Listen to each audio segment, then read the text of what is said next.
Bonjour à tous et merci de nous retrouver pour la revue des Unes qu'on démarre avec Fratmat qui nous apprend que le gouvernement ivoirien a lancé une campagne de sensibilisation contre les violences basées sur le genre, dénommée Carton Rouge. Cette campagne qui va s'étendre à plusieurs pays d'Afrique de l'Ouest et du Centre sera l'occasion, selon le confrère, de réunir tous les acteurs afin de faire le point des actions engagées par ces pays contre les VBG.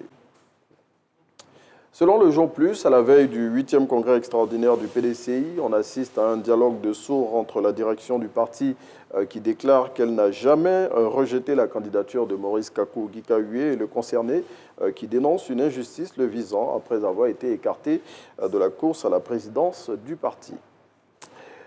Dans ce contexte qu'il qualifie de cacophonique, l'Avenir révèle que Thierry Tano et Jean-Louis Bion, dans une déclaration qu'ils ont co-signée, dénoncent l'opacité du processus électoral en cours au sein du PDC-RDA. Pour rappel, les candidatures de ces deux personnalités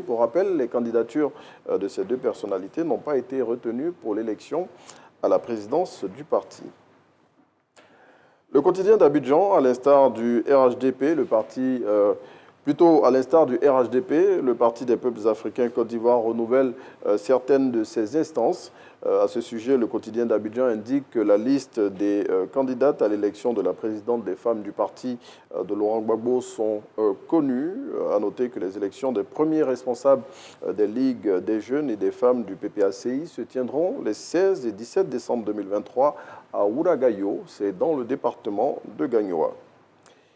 Et puis le Jour Plus nous apprend que la gendarmerie nationale a mis fin aux agissements d'individus spécialisés dans la fabrication de fausses pièces de monnaie hier. Au cours de cette opération, les éléments de la maréchaussée ont saisi près de 30 caisses contenant plusieurs centaines de millions de francs CFA en fausses pièces de 100 francs CFA.